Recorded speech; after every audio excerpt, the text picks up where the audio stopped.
तो आपसे छोटी सी बस एक ये उम्मीद की जा रही है कि आपने इससे पहले 2 वीडियोस देखे हैं। पहला वीडियो था एकदम बेसिक जिसमें हमने पढ़े थे कि कितने टाइप के ड्रेनेज पैटर्न्स होते हैं और उसके बाद फिर हमने देखा था basic of Himalayan river system. और आज हम हिमालयन रिवर सिस्टम में इसका पहला टॉपिक जो कि है मतलब पहली इंपॉर्टेंट रिवर जो कि है इंडस रिवर सिस्टम, इसके बारे में पढ़ने वाले हैं। तो इंडस रिवर सिस्टम में अगर आप ठीक से देखेंगे तो इंडस रिवर सिस्टम को ज़्यादा बड़ा टॉपिक है नहीं, आप इसको आराम से ख़त्म कर सकते हैं अगर आप इसको याद करना चाहें। तो इसमें जो इंडस है वो मेन रिवर है और इंडस की जो ट्रिब्यूटरी हैं उनके बारे में अपन को जानना है और कुछ इंपॉर्टेंट पॉइंट जानने हैं। जैसे आप यहाँ पे देख रहे हो ये चेनाब जा रही है, अब शायद आपको विजिबल हो, ये झेलम जा रही है, ये इंडस देखो यहाँ से निकली है लेक मानसरोवर, और ये देखो यहाँ आके पाकिस्तान में चली जाती है, पाकिस्तान से आगे जाने के बाद ये आपकी चली जाती है अरेबियन सी में। और इसके साथ कुछ 5 इसकी इंपॉर्टेंट ट्रिब्यूटरी हैं जिनके बारे में अपन को इंपॉर्टेंट डिटेल्स पढ़नी है। अगर आप हर चीज़ के बारे में पढ़ेंगे तो फिर ये बहुत ज़्यादा हार्ड हो जाएगा, तो हम लोग सिर्फ इंपॉर्टेंट देखेंगे। तो यहाँ पे आप देख रहे हो रावी जा रही है, ये ब्यास जा रही है, ये सतलज जा रही है। सतलज एक ऐसी रिवर है जो कि पाकिस्तान में नहीं जाती।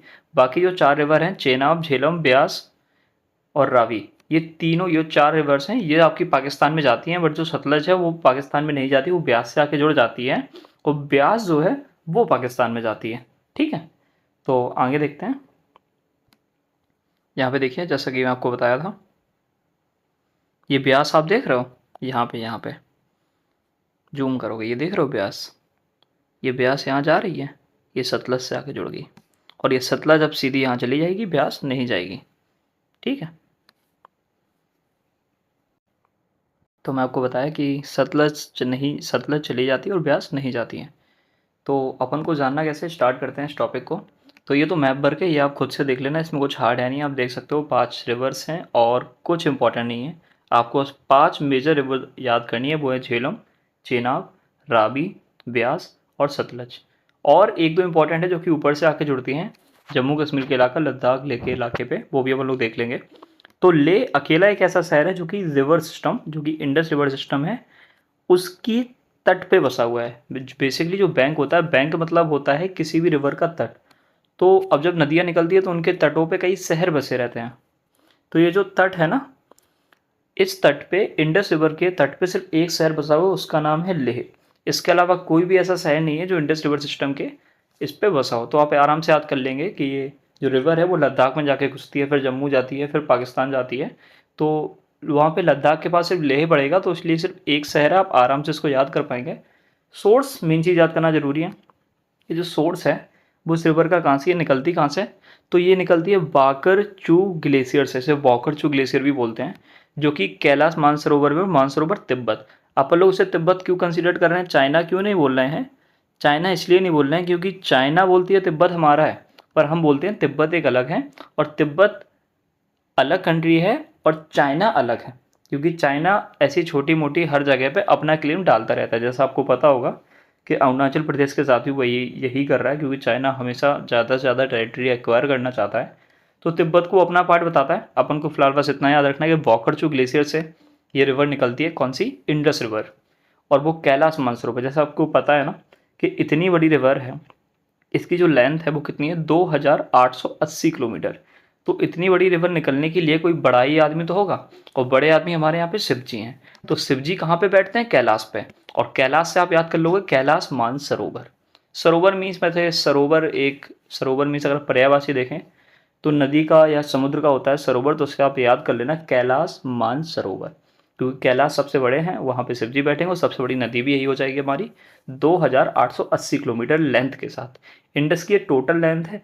और अगर इंडस की लेंथ सिर्फ इंडिया में देखोगे ना, इंडिया में अकेला तो 1114 किलोमीटर। ये भी आपको याद नहीं करनी है, आप सीधा ऐसे याद कर लो, 4 बार 1, 3 बार 1 हो गए, ये 4 बार आपने 1 बना दिए और एक एक को आधा काट दिया, तो ये आपका याद हो जाएगा। इंडिया में जो इंडस की लेंथ है वो कितनी हो गई, 1114 किलोमीटर, और टोटल अगर इसकी लेंथ देखोगे तो कितनी हो जाएगी, 2880 किलोमीटर।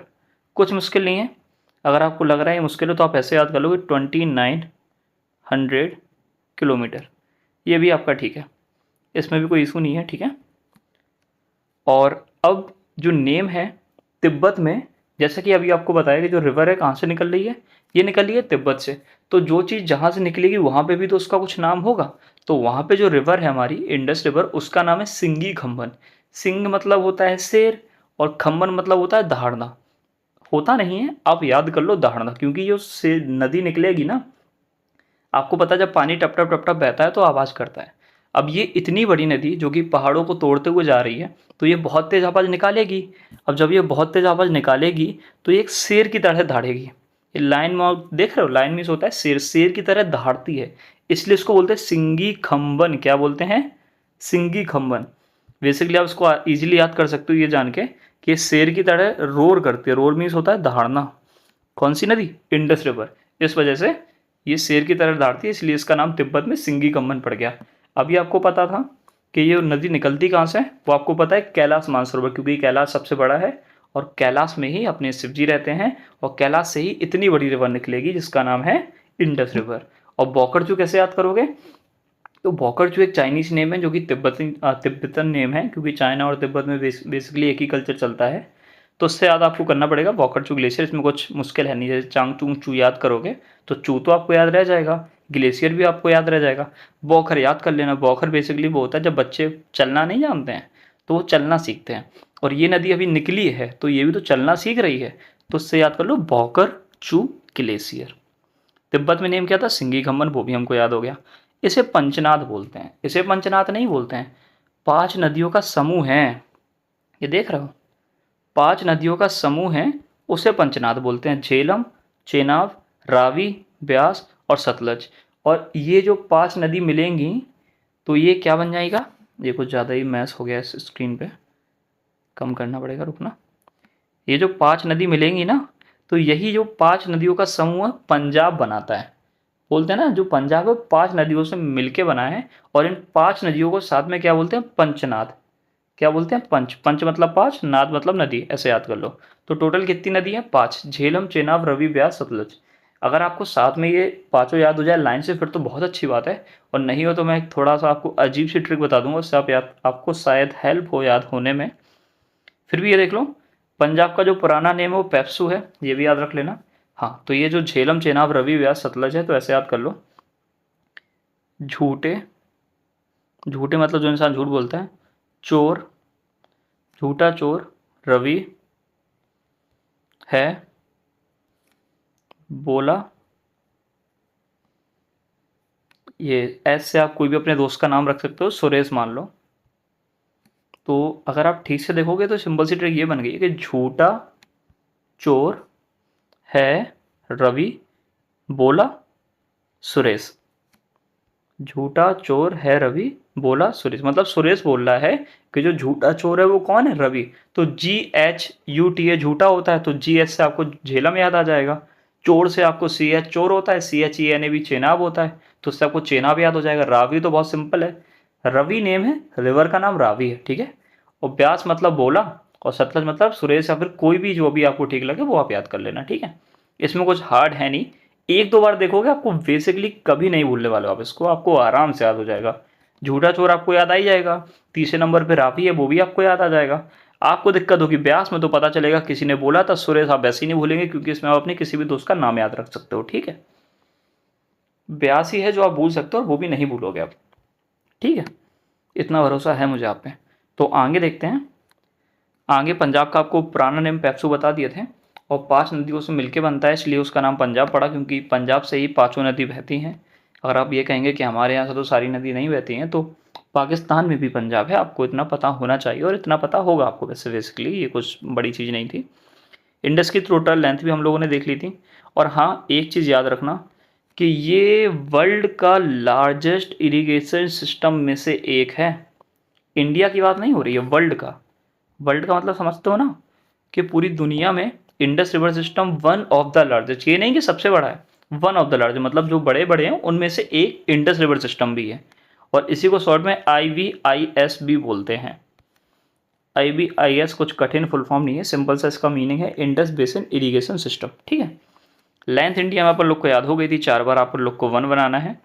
और इंडस की टोटल लेंथ वो 2900 थी, बस 20 किलोमीटर कम करना है, क्योंकि 20 किलोमीटर में आगे पीछे में कुछ नहीं होता है, उससे आपको याद हो जाएगी 2880 किलोमीटर, जो कि टोटल लेंथ है किसकी?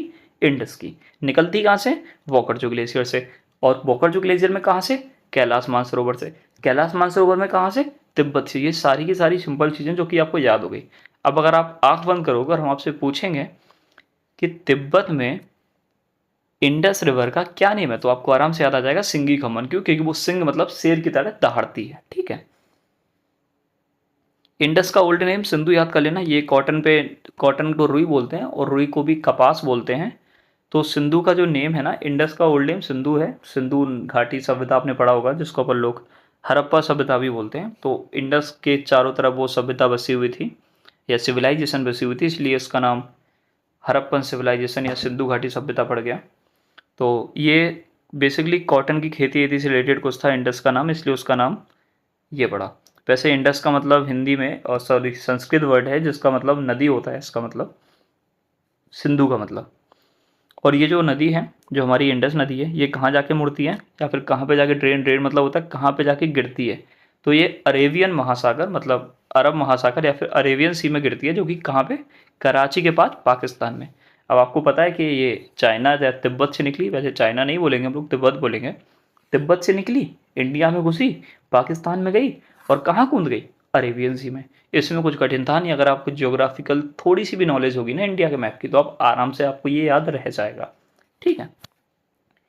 अब आते हैं द्वाब पे। द्वाब क्या होता है? द्वाब ये जान लो, जब किन्हीं भी दो रिवर के बीच में छोटी सी जो जगह बसती है, छोटी हो चाहे बड़ी हो, किन्हीं भी दो रिवर के बीच में, देखो बताते हैं।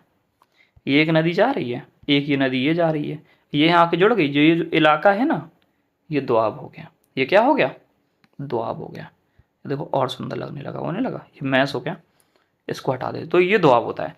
तो पंचनाद, मीट, इंडस एंड मिठानकोट, ये भी याद कर लेना। जो पांचों रिवर है ना, पांचों रिवर, जैसे एक चीज़ और याद करना। जो पंचनाद है ना, रुको रुको रुको रुको रुको, याद ये करना है अपन लोग को कि जो पंचनाद है, जो पांचों रिवर निकल रही है, ठीक से देखो। ये यहाँ से झेलम आ रही है, ये चेनाब आ रही है, ये रावी आ रही है, ये व्यास आ रही है और ये सतलज आ रही है। तो ये पांचों रिवर देखो यहाँ पे जाके एक नहीं बन गई, पाकिस्तान में जाके एक बन गई है ना। एक रिवर यहाँ पे नहीं आई, वो ब्यास जो कि मैं आपको बताया था। ये पांचों जाके यहाँ पे एक बन गई और यहाँ पे एक रिवर से मिल गई। कौन सी रिवर से मिल गई? ठीक से देखो, यही तो इंडस रिवर है, इसी से तो मिल गए। और जिस जिस जगह पे मिले हैं उस जगह का नाम है मिठानकोट। क्या नाम है?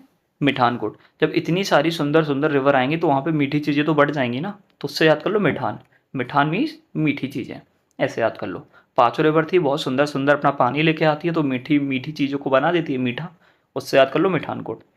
ट्रिक्स फालतू की हैं, बट मेन चीज़ है आपको हेल्प आनी चाहिए और आपकी मदद होनी चाहिए आपको याद करने में। ट्रिक्स सुनने में भले ही आपको फालतू लगे, बट हाँ ये चीज़ आपको याद रह जाएंगी, क्योंकि आपको पता नहीं होगा। बट अगर अभी मैं आपसे पूछूंगा कि सिंगी खम्मन किस रिवर का नाम है और उसका मतलब क्या है, तो आपको याद हो चुका है वो। ठीक है। और आप पांचों रिवर को आँख मीच के अगर आप रिकॉल करना चाहो तो अभी आप अपनी आंखें बंद करो और पांचों रिवर के नाम लाइन से बताओ, तो आपको याद आ जाएगा। झूठा चोर तो झेलम चेनाब तो आपको हाल याद आ जाएगा। रवि भी आप भूलोगे नहीं। लास्ट में आपने अपने दोस्त का नाम याद किया था और लास्ट फोर्थ पे ब्यास, जो कि आप बार बार भूल रहे थे। पंजाब का पुराना नाम पेप्सी पे रिलेटेड है, तो पेप्सू याद कर लो। पंजाब को ही पंचनाद बोलते हैं, ठीक है ना। ये सब तो अपन देख चुके हैं, तो ठीक है। अब थोड़ा ये देख लेते हैं, ये भी कुछ कठिन है नहीं, इस पर फोकस करते हैं। इंडस, अब ये द्वाब जो कि अभी आपको बताया ना, दो रिवर के बीच वाला इलाका, ये द्वाब होता है। तो इंडस और झेलम के बीच में सिंध सागर द्वाब, झेलम और चेनाब के बीच में चज द्वाब, चाज द्वाब, जो भी आपको प्रोनाउंसिएशन का, जो भी आपको प्रोनाउंस करना हो वो जो आपको बेटर लगे। चेनाब और रवि के बीच में रेचना द्वाब, रावी और ब्यास के बीच में बारी द्वाब, और ब्यास और सतलज के बीच में बिष्ट द्वाब।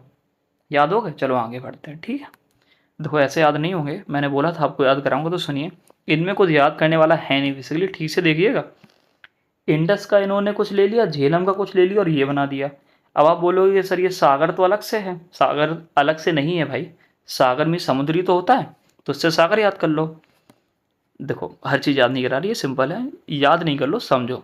देखना, सिंध तो अपनी वो इंडस रिवर हो गई, तो इसलिए सिंध आ गया। सागर मतलब क्योंकि सिंध रिवर सबसे बड़ी है और द्वाब तो अपन को बोलना ही है, तो इंडस और झेलम पे, क्योंकि देखो सबसे बड़ी इंडस है ना, उसके बाद झेलम है, उसके बाद चेनाब है, फिर रावी, फिर ब्यास, फिर सतलज। तो इन्हीं दो के बीच में तो कोई द्वाब बनेगा ना पहला। जो पहला दोआब बनेगा वो कौन सा दोआब है? सिंध, क्योंकि सिंध सबसे बड़ी नदी है। सिंध और झेलम के बीच में कौन सा दोआब बन रहा है? अभी आपने क्या बताया? सिंध सागर दोआब। कौन सा? सिंध सागर दोआब। दूसरा देखें, दूसरा भी कुछ हार्ड है नहीं, दूसरा है झेलम और चेनाब। तो चेनाब का CH ले लिया, झेलम का J ले लिया, तो CH और J, तो ये क्या हो गया? चाच दोआब। सिंपल था, ठीक है। ऐसा ही एक और सिंपल है, ये वाला देखो, CHE और RA। तो पहले रावी का RA ले लिया, CHE चेनाब का CHNA ले लिया, तो ये रचना दोआब हो गया। नहीं तो रचना याद कर लो, क्योंकि मोस्टली लोगों के घर या मौसी या पड़ोस में कोई ना कोई रचना नाम की मौसी या दादा या बहन रहती होगी, ठीक है।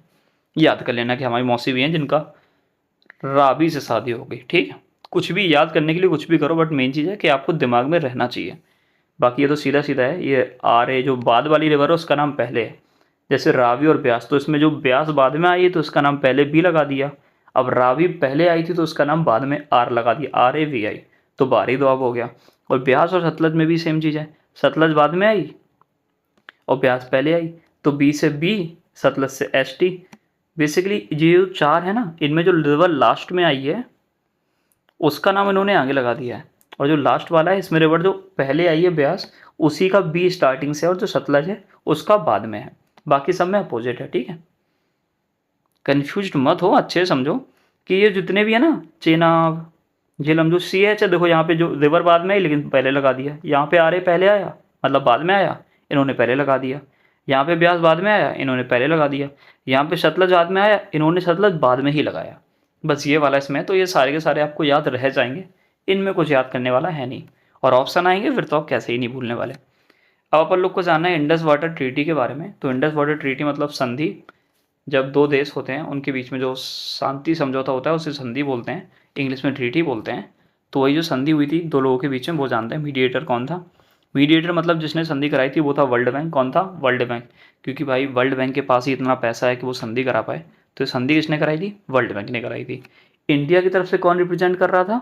जवाहरलाल नेहरू। कौन रिप्रेजेंट कर रहा था? जवाहरलाल नेहरू, और क्योंकि उस टाइम पे यही थे। और पाकिस्तान की तरफ से कौन रिप्रेजेंट कर रहा था? मोहम्मद अयूब खान, जो कि प्रेसिडेंट थे। कौन थे? प्रेसिडेंट थे। इस जो संधि के अकॉर्डिंग जो चीज़ें थी वो ये थी कि जो इंडस, झेलम और चेनाब है ना, उनका 80% पानी कौन लेगा? पाकिस्तान यूज़ करेगा। और इंडिया कितना यूज़ करेगा? सिर्फ 20% पानी। अब ये कैसे डिसाइड होगा? तो वो अपने हिसाब से डिसाइड उन्होंने किया था कि जो रिवर्स पहले थी ना, पहले वो कोई भी, जैसे देखिए यहाँ, देखिए यहाँ पे सारी रिवर निकल तो यहाँ से रही है, पर कुछ रिवर का जो फ्लो है पानी का ज़्यादा है, कुछ का कम है। यहाँ पे मान लो ब्यास और सतलज का अपन लोग पानी रोक लेंगे तो वो पाकिस्तान में नहीं जाएगी, पर पाकिस्तान के पास भी तो कुछ मेजर रिवर्स है ना, जैसे इंडस वहीं से निकल रही है, यहाँ पे ये है ना, यहाँ पे हम लोग का थोड़ा सिस्टम खराब है, आपको पता है ना, ये पाकिस्तान के साथ अक्साई चीन वाला। तो ये एक संधि हुई थी कि आप हमारा पानी मत रोकना, ठीक है। तो उन्होंने बोला ठीक है हम आपका पानी नहीं रोकेंगे, और इंसानियत की तरह इस संधि को साइन कर लिया गया, क्योंकि इससे मतलब आगे जाके लड़ाई होती, क्योंकि पानी नहीं रोकना चाहिए किसी का, क्योंकि पानी पिलाना ही सबसे बड़ा पुण्य का काम होता है। तो वही इन्होंने पुण्य हमारे देश वालों ने मान लिया, क्योंकि हम लोग तो वैसे ही अच्छे हैं पाकिस्तान से, है ना, सही बात है ना। तो ये जो रिप्रेजेंट जवाहरलाल नेहरू कर रहे थे हमारे यहाँ से, दूसरे साइड से मोहम्मद अयूब खान कर रहे थे जो कि प्रेसिडेंट थे।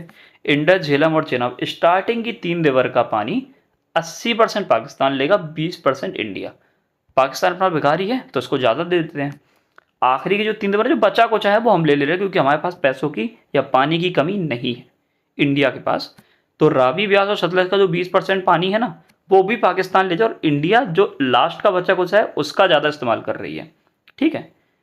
जो लास्ट का पानी है ना, लास्ट की 3 रिवर का, इन रावी, ब्यास और सतलज का, इसका मोस्ट यूज कौन कर रहा है? इंडिया। स्टार्टिंग से कौन ले रहा है? पाकिस्तान। तो दोनों में ये है कि 80% जो इस्तेमाल करेगा, बाकी 20% इंडिया इस्तेमाल करेगा, और जो 20% पाकिस्तान इस्तेमाल कर रहा है उसका 80% इंडिया इस्तेमाल करेगा। इसमें कुछ कठिन था नहीं। एक चीज़ और, कि रावी का जो हिस्सा था ना, रावी का जो पानी था वो अपने हिस्से में था, और उसका 80% अपन को यूज़ करना था, पर अपन लोग नहीं कर पा रहे थे। इस वजह से रावी रिवर पे एक शाहपुर कंडी बैराग बना दिया, जिसे डैम बोलते हैं, बेसिकली काइंड ऑफ डैम। तो शाहपुर कंडी बैराग बनाया पंजाब में, उसकी वजह से अब हम लोग अपना पूरा यूसेज पानी का कर पा रहे हैं। पहले नहीं कर पा रहे थे, अब कर पा रहे हैं। किस वजह से? शाहपुर कंडी बैराग, बैराग जो भी वॉट एवर इट इज़, इसकी वजह से अब आप लोग उस चीज़ का यूज़ कर पा रहे हैं। इसको भी याद कर लेना, शाहपुर कुछ मुश्किल है नहीं। कंडी कुछ है नहीं, बैराग आराम से याद हो जाएगा, और अगर ना हो तो देखते हैं इसको थोड़ी देर बाद। अब आ गए आप लोग ट्रिब्यूटरीज पे, बेसिकली ये सबसे इंपॉर्टेंट है। तो ट्रिब्यूटरीज के बारे में जानते हैं।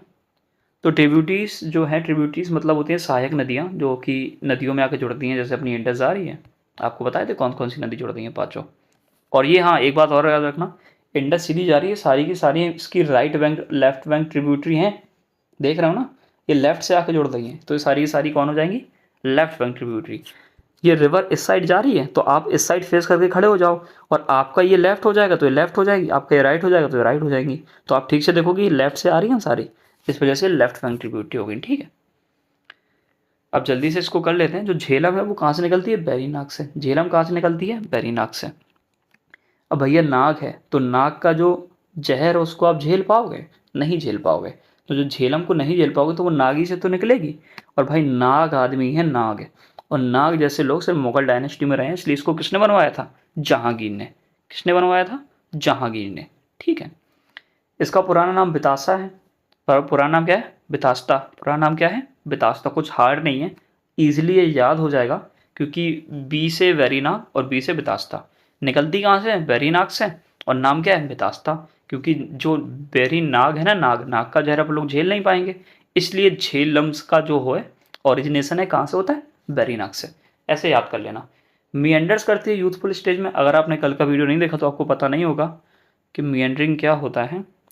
तो जैसे रिवर ऐसे ऐसे ऐसे जा रही है, यहाँ पे मान लो रिवर ज़्यादा ही टेढ़ी टेढ़ी हो रही है, तो एक समय ऐसा आएगा कि रिवर यहाँ पे एक गोल बन जाएगा, और ये रिवर यहाँ से सीधे जाने लगेगी, यहाँ से, और ये जो गोल है ये अलग छूट जाएगा, है ना। मेंढर वो सब छोड़ो, आप बस इतना याद कर लो, मेंढर मतलब होता है टेढ़ा मेढ़ा जाना, बस, ठीक है, इतना याद कर लो।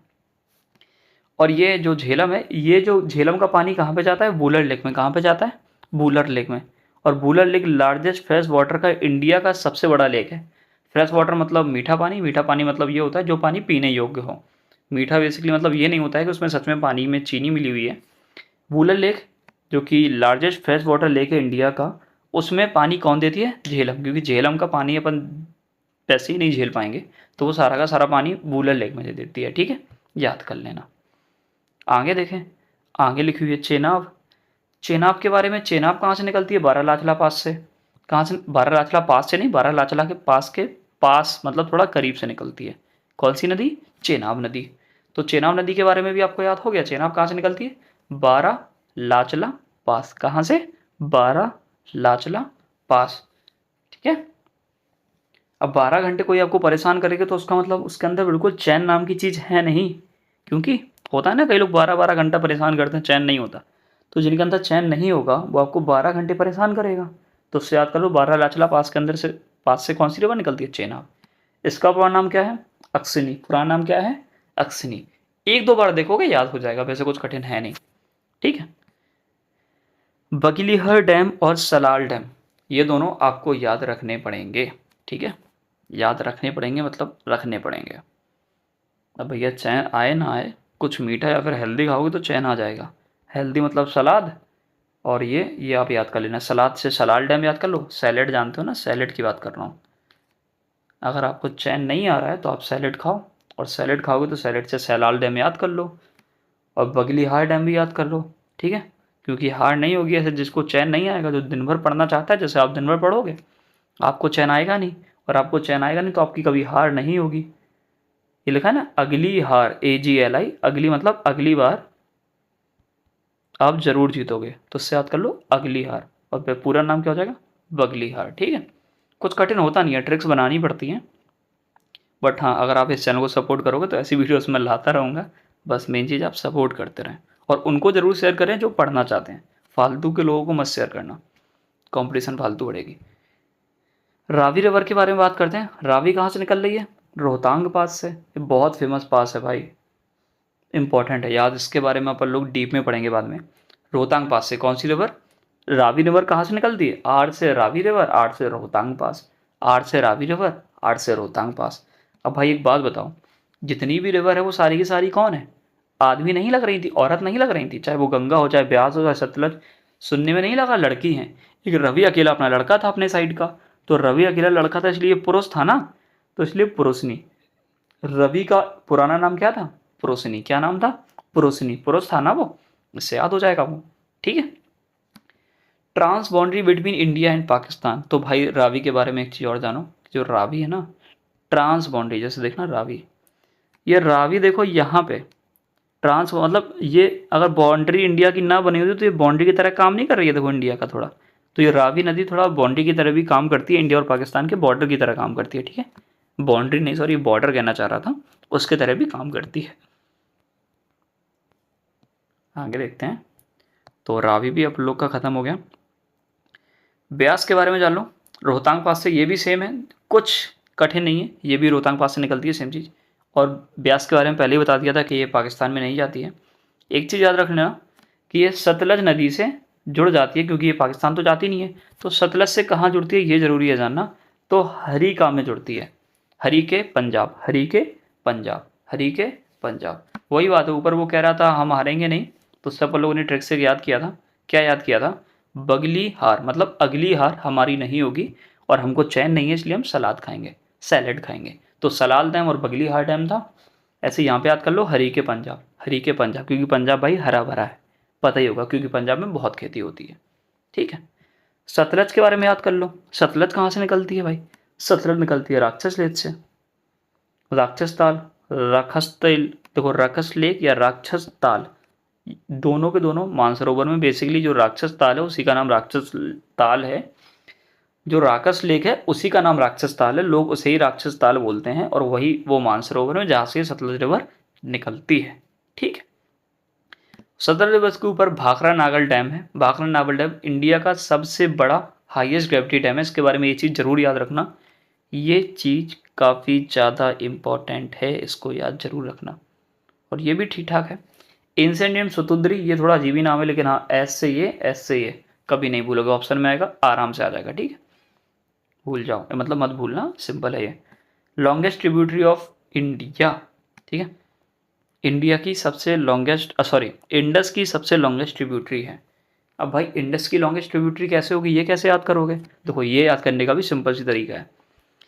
जैसे लोग क्या करते हैं, पहले सबको खिला देते हैं और फिर बच्चा कुचा बाद में अच्छे से खाते हैं। तो पहले सारी रिवर बह गई, बाद में कौन बची? सतलज। अब सतलज सबसे आखिरी में बहेगी तो सबसे ज़्यादा लंबी चलेगी ना, तो इसीलिए ये लॉन्गेस्ट ट्रिब्यूटरी है इंडस की, मतलब सबसे लंबी नदी है जो कि इंडस में आके जुड़ती है। ये भी याद हो गया, बस बहुत बढ़िया, ऐसे ही सारा याद करते रहो। और ये कहाँ से घुसती है पाकिस्तान में?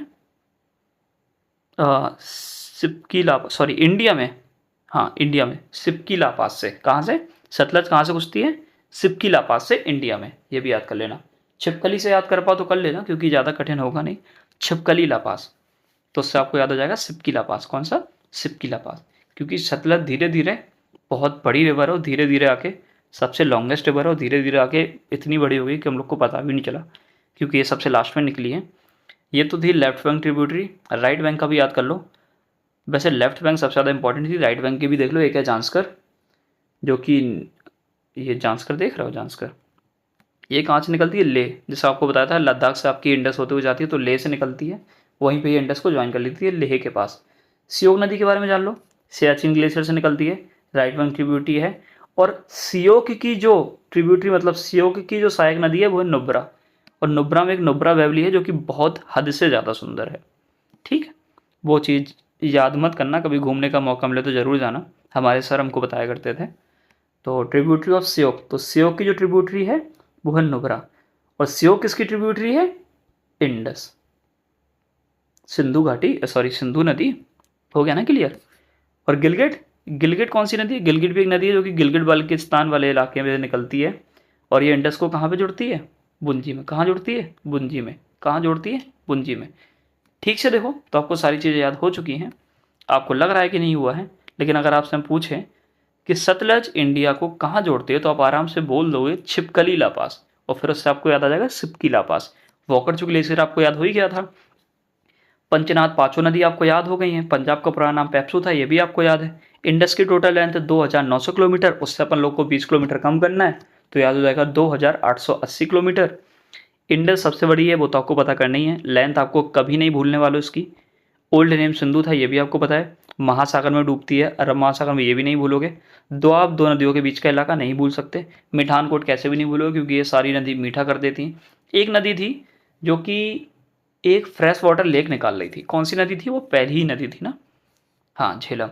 और झेलम में बेटा, मतलब भाई लोग, झेलम में जो था वो एक थी, झेलम निकल कहाँ से रही थी? तो वो निकल रही थी बहरी नाग से। क्यों? क्योंकि इसमें बहुत ज़्यादा जहर था, ऐसे याद कर लो, क्योंकि नाग जहर फेंकता है ना।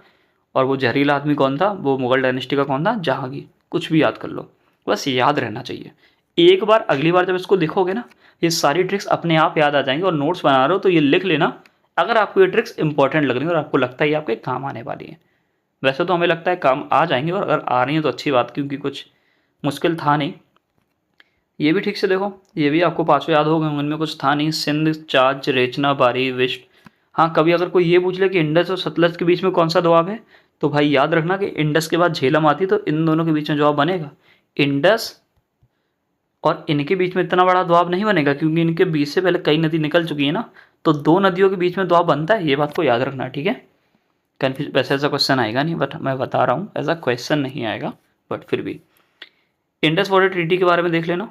अच्छा हाँ, इसमें एक चीज़ नहीं लिखी है कि ये ट्रीटी हुई कब थी, तो ये हल्की सी मेहनत आप कर लेना और सर्च करके कमेंट बॉक्स में मुझको बता देना कि ये ट्रीटी कब साइन हुई थी, ठीक है। बाकी कुछ है नहीं। बुकर लेक आपको बताई दिए, बुलर लेक यूथफुल स्टेज में मियंडर करती है, वो आपको कल बताए थे। चेनाब, बारालाचला पास, अक्सनी, फुरसनी, रोहतांग पास, पाकिस्तान, हरीके में मिलती है, ये सब आपको याद हो गया। तो आज की वीडियो में बस इतना ही। अगली वीडियो में जैसे हमने इंडस रिवर वाटर सिस्टम को याद किया, सेम वे में हम लोग पढ़ेंगे गंगा रिवर वाटर सिस्टम को, जो कि थोड़ा बड़ा है, बट उसको याद करने में और मज़ा आने वाला है, ठीक है। तब तक के लिए पढ़ते रहो, रिवाइज करते रहो, और वीडियोस पसंद आ रहे हैं तो इनको उन दोस्तों के साथ शेयर करो जो कि सच में पढ़ना चाहते हैं। टाइम पास वालों के साथ शेयर मत करना, नहीं तो फालतू कंपटीशन बढ़ेगी और चैनल की फालतू ग्रोथ खराब होगी। दूसरी चीज़ और, इस चैनल को सब्सक्राइब कर लेना, क्योंकि ऐसे वीडियोस मैं डालता रहूँगा। और कमेंट कर देना अगर कोई डाउट हो, और कोई चीज़ गलत आपको वीडियो में लगे तो डाउट मतलब कमेंट में डाल देना, मैं उस चीज़ को क्लियर कर लूँगा, आपको बता दूँगा। पहली बात, मैं बिल्कुल नहीं कहता हूँ कि मैं जितनी सारी चीज़ें पढ़ा रहा हूँ वो सारी की सारी 100% एक्यूरेट हैं। बेसिकली मैंने भी कहीं से नोट्स बनाए और मैं भी सीख रहा हूँ। मैं बस एक एस्पिरेंट हूँ जो कि अपने रिवीजन को अपलोड कर रहा हूँ। मैं ऐसे ही रिवाइज करता हूँ चीज़ों को, निमोनिक्स बना के। निमोनिक्स बेसिकली वही ट्रिक्स होती हैं जो कि अभी मैंने आपको सिखाई अलग अलग तरीक़ों से याद करने का। तो निमोनिक्स वही होते हैं, पर बस थोड़ा दिमाग लगाता हूँ, अजीब से अजीब निमोनिक्स बनाता हूँ और सोचता हूँ अगर किसी की हेल्प हो जाए। तो कुछ लोगों की हेल्प होती है, तो मैंने सोचा ज़्यादा लोग की हेल्प हो जाए, इसलिए मैं इन चीज़ों को यूट्यूब पे डालने लगा। और अगर आपको ये पसंद आ रहा है तो मैं और वीडियो ऐसे डालता रहूँगा अलग अलग टॉपिक के साथ, ठीक है। तो तब तक के लिए बाय बाय, और इस चैनल को सब्सक्राइब कर लेना, लाइक ज़रूर कर देना अगर वीडियो पसंद आई है। नहीं पसंद आई है तो डिसलाइक कर देना, नहीं डिसलाइक मत करना, कमेंट में बता देना क्या कमी आई है, ठीक है। तब तक के लिए मिलते हैं फिर दूसरी वीडियो में।